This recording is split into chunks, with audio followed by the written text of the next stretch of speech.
کہ بحث کا جائزہ لیں گے. عدل کسے کہتے ہیں؟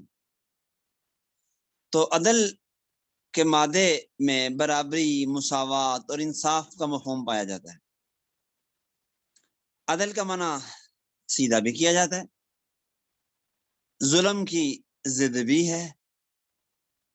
عدل اور جور متضاد لفظ آتے ہیں. عدل اللہ تعالیٰ کے ناموں میں سے ایک نام بھی ہے. عدل افراد اور تفرید کے درمیان متوسط کام کو، متوسط راستے کو بھی عدل کہتے ہیں. اور قرآن نے عدل کو برابر اور یکساں کے معنی میں استعمال کیا. عدل ذالک صیاما لیذوق وبال امرہ. عدل فدیے کے معنی میں بھی آتا ہے. قرآن کہتا ہے ولا یؤخذ منها عدل، اور بکسر العین عدل مثل کے معنی میں آتا ہے.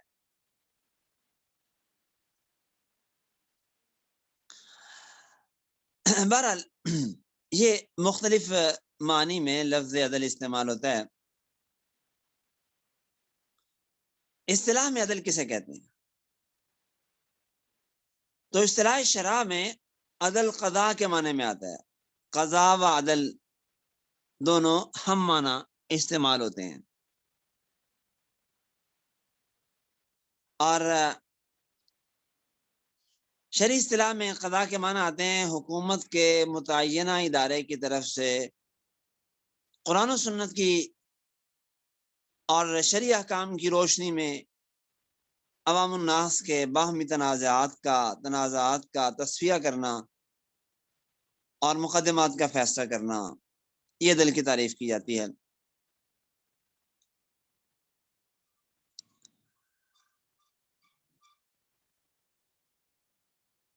بہرحال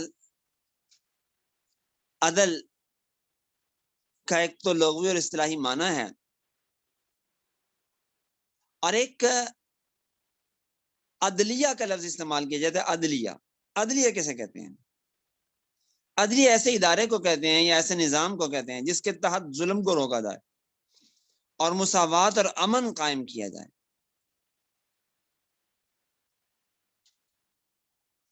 یا بالفاظ دیگر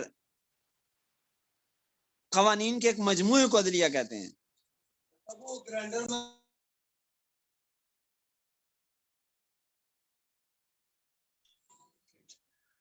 تو عدل کا لفظ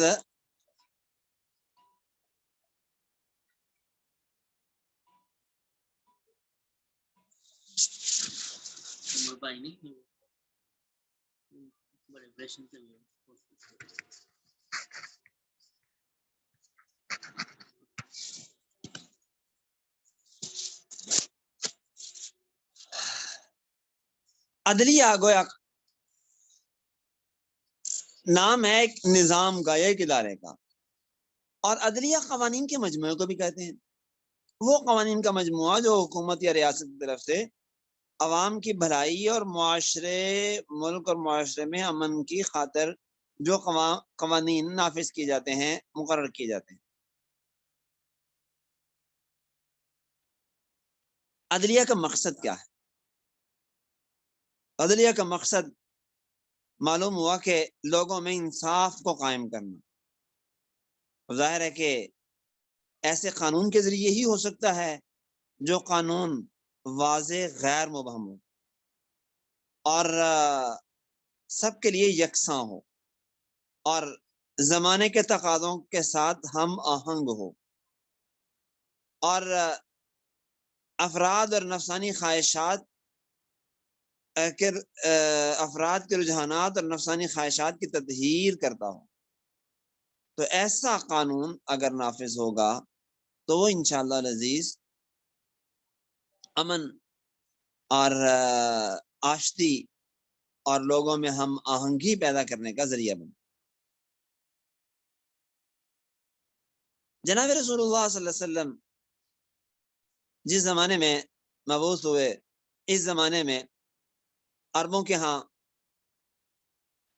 کوئی واضح اور کامل اور مکمل اور کوئی متفقہ قانون نہیں تھا. بس پریا پنچایتیں بیٹھتی تھی اور وہ اپنے علاقے کی روایات کے مطابق فیصلے کر دیتی تھی. اور وہ اس سے مسائل ایسے ہوتے تھے جن میں فیصلے بھی لوگوں کے درمیان ہو نہیں سکتے تھے. چنانچہ جنگیں ہوتی تھی قبائل کی، برس برس چلتی تھی. ان میں فیصلے بھی بس قوت اور طاقت ہی کی بنیاد پر ہوتے تھے.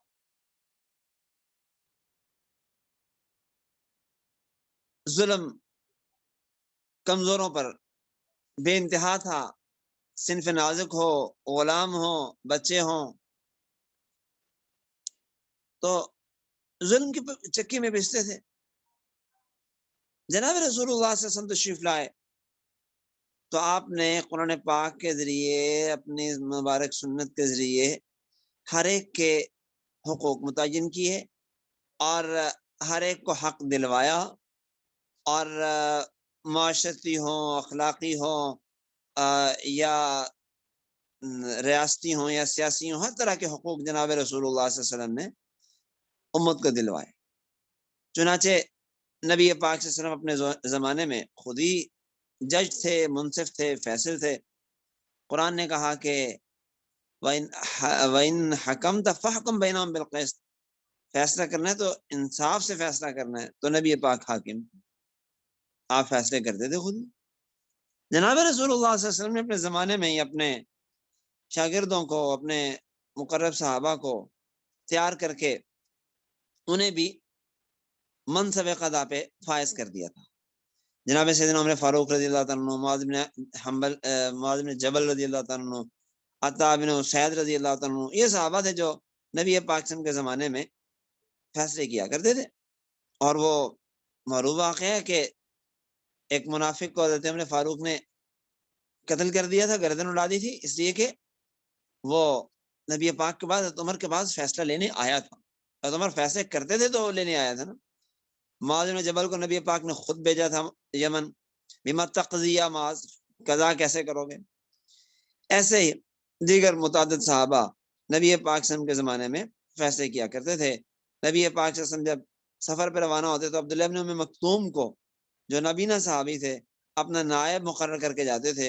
اور وہ جناب رسول اللہ صلی اللہ علیہ وسلم کی عدم موجودگی میں فیصلے بھی کرتے تھے، نمازیں بھی پڑھاتے تھے، سارے کام کیا کرتے تھے.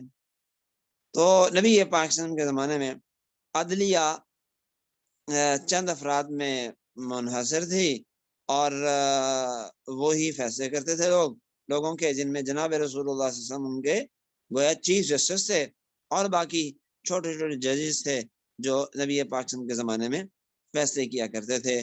اور قرآن پاک نے مستقل بہت سی آیات، احکام اس سلسلے میں نازل فرمائیں، فیصلہ کرنے سے متعلق، اس کے اصول قواعد کے متعلق.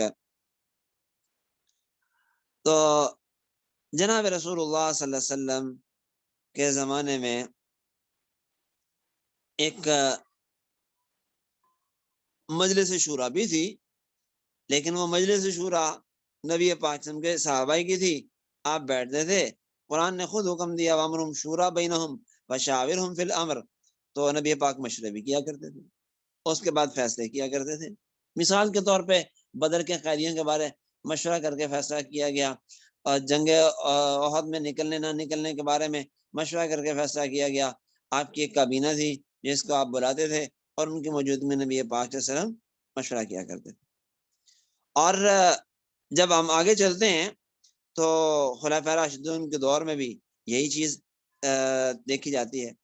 چنانچہ حضرت علی کرم اللہ وجہہ سے مروی ہے کہ نبی پاک سے فیصلے کے بارے میں پوچھا گیا تو آپ نے فرمایا مشاورۃ اہل الرأی ثم اتباعہم، اہل رائے سے مشورہ کرنا پھر ان کی پیروی کرنا. یعنی اہل حل و عقد سے مشورہ کر کے پھر اس کے بعد فیصلہ کرنا، یہ عزم کہلاتا ہے، یہ فیصلہ ہے صحیح معنی میں. تو نبی پاک صلی اللہ علیہ وسلم کے زمانے میں پھر تعزیرات کا نفاذ بھی ہوا، اور ماعز اسلمی کو، غامدی قبیلے کی عورت کو، متعدد لوگوں کو سزائیں دی گئیں، اور یہ سلسلہ پھر حضرت عمر فاروق رضی اللہ عنہ اور دیگر خلفائے راشدین کے زمانے میں ایسے ہی چلتا رہا۔ تو یہ میں نے آج تمہیدی بات تھوڑی سی عرض کی ہے، انشاءاللہ العزیز آگے اس بحث کو چلائیں گے، اور عدل و انصاف کے بارے میں ہم اسلام کا نظام کیا تھا، تو تمہیدی بات انشاءاللہ چند دن پڑھیں گے، اور پھر انشاءاللہ العزیز آگے اس ملک کا قانون کیا ہے، ہمارا آئین کیا ہے، ملک کے ادارے کیا ہیں، وہ انشاءاللہ تفصیل سے باتیں ہم بترتیب پڑھتے رہیں گے انشاءاللہ العزیز۔ آج اسے پہ اکتفا کرتے ہیں۔ ہذا المرام وبہذا القدر۔